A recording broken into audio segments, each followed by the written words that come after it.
Hi guys, आप लोग कैसे हैं। मैं मोहम्मद मिकाइल अंसारी और आप लोगों का मेरे इस यूट्यूब चैनल स्टडी मित्र मिकाइल में वेलकम है। दोस्तों, जैसा कि हम लोगों ने शुरू किया है how to translate into English, जो कि ट्रांसलेशन की बहुत ही अच्छी बुक है और जो हमें हिंदी से इंग्लिश में ट्रांसलेट करने सिखाती है दोस्तों। और यह आर.पी. सिन्हा के द्वारा लिखा गया है। और दोस्तों, आज जो हमारा चैप्टर 10 ही चल रहा है और टॉपिक उसमें है साइमल्टेनियस एक्शंस। इसे और एक्सप्लेन करेंगे दोस्तों, आप टॉपिक इतना याद रख लें, साइमल्टेनियस एक्शंस।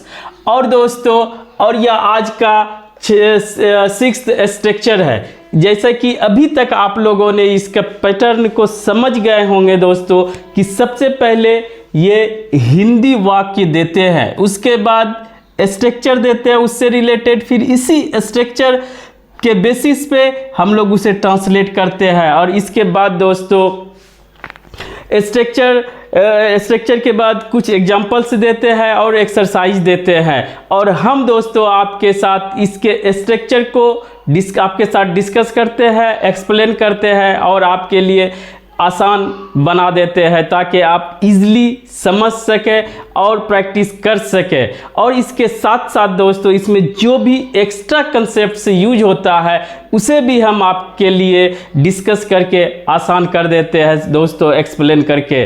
तो दोस्तों, अगर इस चैनल पे नए हैं और इस वीडियो को पहली बार देख रहे हैं दोस्तों, तो इस वीडियो को लाइक के साथ साथ इस चैनल को भी सब्सक्राइब करें और अपने दोस्तों के बीच, रिलेटिव के बीच शेयर करें दोस्तों। इसके लिए यह मेरे लिए बहुत बड़ी बात हो जाती है दोस्तों। तो आइए चलते हैं कि आज हम लोग क्या सीखने वाले हैं। तो जैसा कि टॉपिक है दोस्तों साइमल्टेनियस एक्शंस, यानी कि एक्शंस होगा एक साथ। साइमल्टेनियस मतलब एक साथ दो या दो से ज़्यादा एक्शन होगा, उसकी बात आज के स्ट्रक्चर में की जाएगी। और वो करने वाला एक ही पर्सन होगा, यानी कि जब एक ही सब्जेक्ट हो और दो या दो से ज़्यादा एक्शन एक साथ कर रहे हो, तो उसके लिए जो स्ट्रक्चर होना चाहिए इंग्लिश में वो आज हम लोग देखेंगे। तो सबसे पहले हिंदी वाक्य देखते हैं। तो हिंदी वाक्य है दोस्तों हमारा, बिस्तर पर लेटे हुए या लेट कर या लेटे लेटे, यानी कि एक काम कर रहा है कि यह लेटे हुए, यानी बिस्तर पे लेटने का काम हो रहा है। या उसे लिख सकते हैं या आपको दिख सकता है कहीं, या फीलिंग्स फील कर सकते हैं, लेटे हुए, लेट कर या लेटे लेटे। और वो दूसरा काम कर रहा होता है, चाहे वो जिस टेंस में हो। मैं उपन्यास पढ़ रहा था, यानी एक काम कि पहला काम, चाहे वो मजबूरी बस लेटा हो, चाहे वो उसकी ज़रूरत हो कि लेट कर ही वो काम किया जा सकता है, या मजबूरी में लेटा हुआ हो, लेकिन पहला काम वो करता है लेटे लेटे लेट कर, यानी कि वह काम करते हुए दूसरा काम कर रहा था या करता है या करेगा। वो ये कोई भी टेंस में जा सकता है दोस्तों। दूसरा अगर स्ट्रक्चर देखें तो बैठे हुए, जैसे लेटे हुए था, या बैठकर या बैठे बैठे। और वह दूसरा काम करता है, वह डाली काट रहा था। ठीक है, तो इस तरह का अगर सिचुएशन से आता है कि एक ही सब्जेक्ट हो, एक ही डूअर हो, वो एक काम मजबूरी में करता है और उसके बाद दूसरे काम को परफॉर्म करता है, तो वहाँ पर दोस्तों हम लोग इसका स्ट्रक्चर देखते हैं क्या होगा। तो आइए सबसे पहले देखते हैं कि दो तरह का स्ट्रक्चर आप यूज़ कर सकते हैं, जैसा कि इस बुक में भी बताया गया है। वही है दोस्तों कि आप V4 को पहले यूज़ करेंगे। V4 क्या होता है, जैसे कि ये हम लोग एक्शन वर्ब पढ़े हैं, वर्ब का फॉर्म पढ़े हैं कि वर्ब 5 फॉर्म में हो सकते हैं। ठीक है, तो जो फोर्थ फॉर्म होता है ये होता है V1 प्लस ING, जिसे हम लोग V4 भी इंडिकेट कर सकते हैं, fourth form of the verb. ठीक है दोस्तों, और इसका नाम भी है प्रेजेंट पार्टिसिपल, प्रेजेंट पार्टिसिपल। ठीक है दोस्तों, इसका ये नाम हो गया। और यह नाउन का भी काम करता है, यह वर्ब का भी काम करता है, और यह एडजेक्टिव का भी काम करता है। तो यहाँ पर दोस्तों यह वर्ब को दिखा रहा है, ठीक है।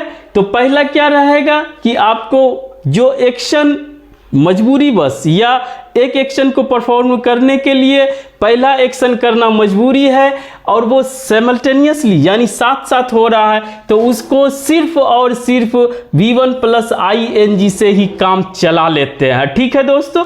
उसके बाद जो दूसरा काम है उसके लिए आप फुल सेंटेंस लिखते हैं, चाहे वो जिस टेंस में भी हो। तो उसके लिए क्या करेंगे, पहले तो जो पहला काम जो आएगा लेटे लेटे, लेटे हुए या लेट कर, तो जिस तरह से जब आएगा तो उसको V1 प्लस ing लिखेंगे यानी वर्ब का फोर्थ फॉर्म। क्लियर। उसके बाद दोस्तों इसके बाद हमारा अदर वर्ड्स भी आ सकता है। ठीक है। उसके बाद हमारा यहाँ से जो दूसरा एक्शन परफॉर्म या कर चुका है या कर रहा है या करेगा, उसको टेंस के अकॉर्डिंग या सिचुएशंस के अकॉर्डिंग आपको सब्जेक्ट लगाना है। क्योंकि एक ही सब्जेक्ट दोनों एक्शन को परफॉर्म करेगा, तो एक लगाना है सब्जेक्ट। सब्जेक्ट के बाद वर्ब आएगा, वर्ब के बाद दोस्तों हमारा ऑब्जेक्ट आ भी सकता है या अदर वर्ड्स या दोनों रह सकता है या कोई नहीं रह सकता है, वो एडिशनल इंफॉर्मेशन है। ठीक है, इस तरह से। और दूसरा स्ट्रक्चर समझ लें दोस्तों कि आप देखते होंगे कि कंटिन्यूअस प्रोसेस में आप V4 का यूज करते हैं, V1 प्लस ing। और इस तरह के स्ट्रक्चर को, इस तरह के स्टेटमेंट को बताने के लिए दोस्तों और क्लैरिटी चाहिए, तो वहां पर दोस्तों आप वाइल लगा दें। वाइल और उसके बाद V1 प्लस ing V4, ये आपको बताएगा कि वह काम करते हुए। क्लियर। और उसके बाद जो दूसरा एक्शन करता है वो हमारा टेंस या सिचुएशन के अकॉर्डिंग रहेगा। क्लियर। अब दोनों से ज़्यादा क्लैरिटी चाहिए तो आप वाइल लगाएंगे, वाइल प्लस V4। हमेशा याद रखें कि वाइल जो होता है वो हमेशा वर्ब का फोर्थ फॉर्म लेता है और इससे कंटिन्यूअस एक्शन दिखाया जाता है दोस्तों। क्लियर।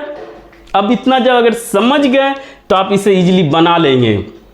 तो आइए देखते हैं दोस्तों कि बिस्तर पर लेटे हुए, लेट कर यानी कि वह लेटे हुए ही दूसरा काम कर रहा था।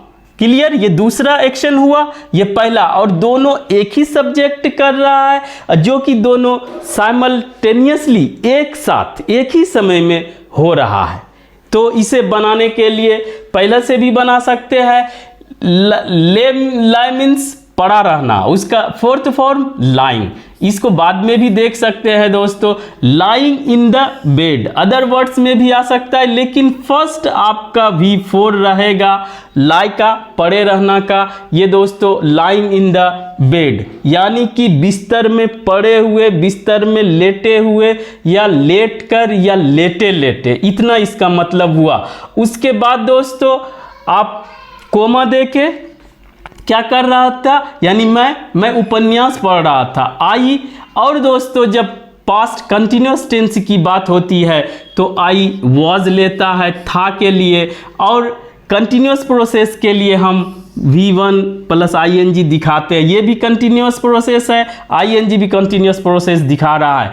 I was reading a novel यानी कि बिस्तर पर लेटे हुए मैं उपन्यास पढ़ रहा था। लेटने का काम ये हर हाल में दोस्तों कंटिन्यूअस एक्शन दिखाएगा और सब्जेक्ट एक ही रहेगा।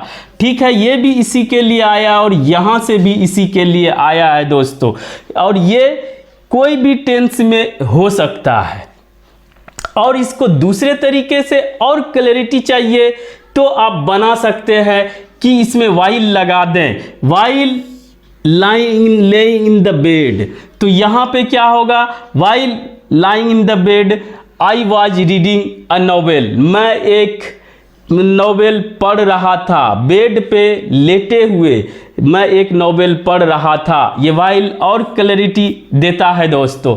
और दूसरी बात इसे आप दूसरे तरीके से भी बना सकते हैं कि अगर कंजंक्शन की बात हो तो यहाँ पे जब वाइल लगा हुआ है तो आप दोस्तों इसको पहले लिख सकते हैं I was reading a book while lying in the bed. तो इस तरह से भी बना सकते हैं और वहाँ पे कोमा की ज़रूरत नहीं होती है। कंजंक्शन को आप दो तरह से यूज कर सकते हैं, या तो उससे सेंटेंस को शुरू कीजिए या उसको बीच में रखिए। अगर सेंटेंस से शुरू करते हैं तो जब दूसरा पार्ट या दूसरा क्लॉज शुरू होगा वहां पर आपको कोमा देना पड़ेगा, और अगर कंजंक्शन को मिडिल में रखते दो स्ट्रक्चर या कहिए दो क्लॉज के बीच में तो वहां पे किसी कोमा की ज़रूरत नहीं पड़ती है। लेकिन आप दोनों तरीके से बना सकते हैं और दोनों सही है grammatically.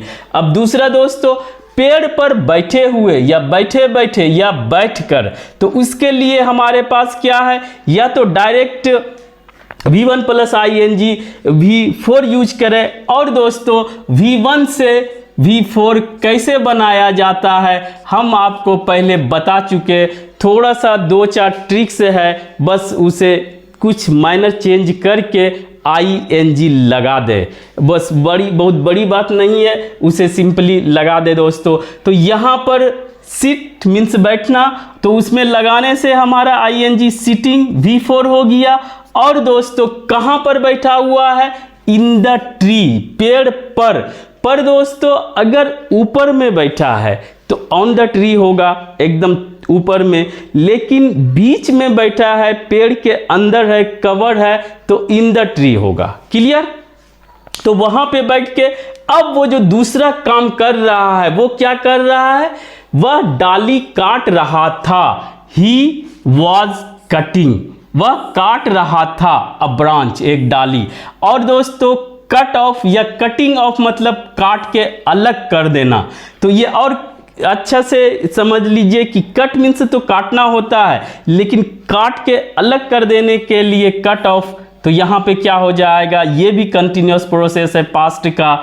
Sitting in the tree he was cutting of a branch, पेड़ पर बैठे हुए या बैठे बैठे या बैठकर वह डाली काट रहा था। ये डायरेक्ट बना लें दोस्तों। और अगर और आपको क्लैरिटी चाहिए तो वहां पर वाइल लगा दे, उसके बाद ये सब बनाएं तो आपका और क्लियर हो जाएगा दोस्तों। और जब वाइल लगाए तो आप दो तरीके से बना सकते हैं कि इस पार्ट को आप पहले लिखें, उसके बाद वाइल से while sitting in the tree लिखे और ये कोमा आपका हट जाएगा। इस तरह से आप बना सकते हैं दोस्तों। और आप साइमल्टेनियस एक्शंस अगर एक ही सब्जेक्ट परफॉर्म कर रहा है तो आप V1 प्लस ING प्लस दूसरे स्ट्रक्चर को टेंस के अकॉर्डिंग रखें, तो आप कोई भी सेंटेंस, कोई भी सिचुएशंस में आप इसके स्ट्रक्चर को ट्रांसलेट कर सकेंगे। आज दोस्तों बस इतना ही। अगर यह वीडियो आपको अच्छा लगा हो और आप इससे कुछ सीखे हो तो प्लीज़ इसे लाइक करें, सब्सक्राइब करें और अपने दोस्तों के बीच शेयर जरूर करें दोस्तों। Thanks for watching, have a nice day.